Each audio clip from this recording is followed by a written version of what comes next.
Hey guys, well, interesting market recently.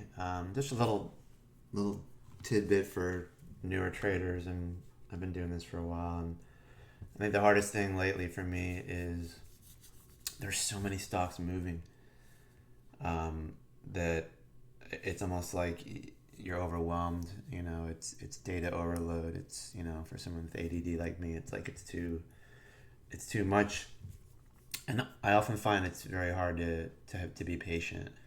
Um, I can be successful 8 out of 10 trades, and those two could knock my P&L to a negative. So it's avoiding the big mistakes, I guess, and not chasing because there's so much action out there.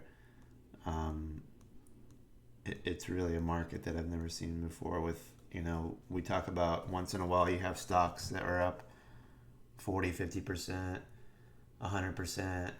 That used to happen when I was younger, maybe once a month, and now you're getting every day, two or three a day. It's nuts.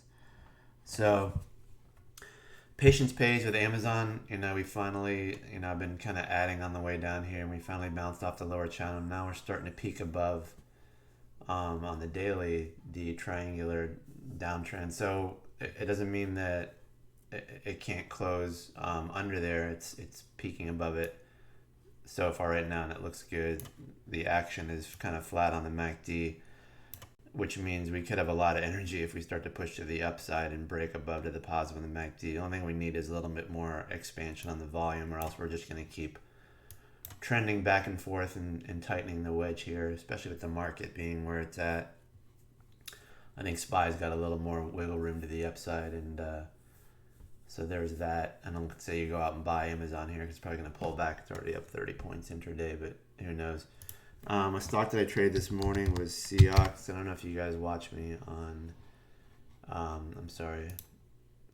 Yeah, there you go. On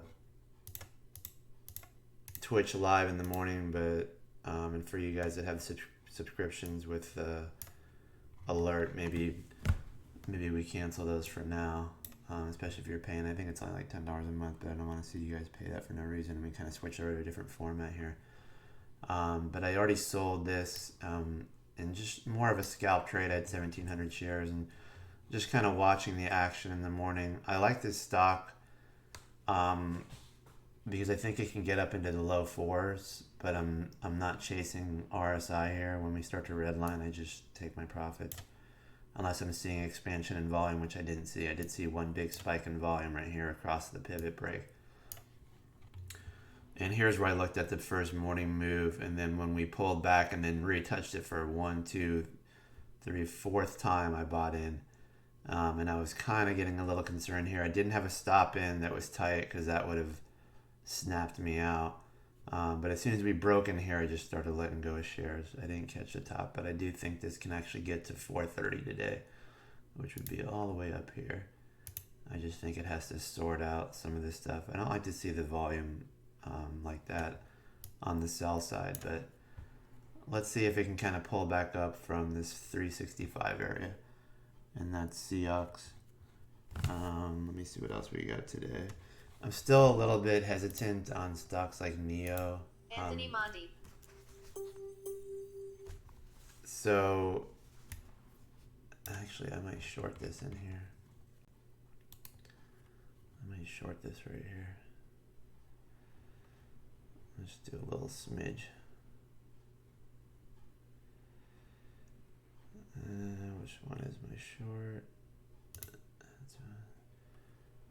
I'll just do a little stop on that. We'll make it tight. I'll do 45.30. I just don't trust NIO here.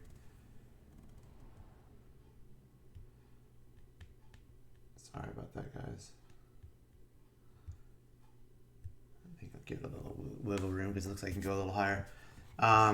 Remember we told you GBTC that it looked pretty bullish here, so hopefully it didn't get washed out when it just sat there at the 24 area. And sure enough, we broke through. That's my top Fibonacci number. And now, like I said, the daily, it looks like we're going into the 27s. Once again, don't chase this. It's very volatile, but we're simply scaling through We pulled back. They couldn't break it below the 23.6. So what do? They take it to the upside. And there's going to be some good volume for today because we're already about half the average volume, and it's only 30 minutes into the trading day. Target price 27 and change GBTC.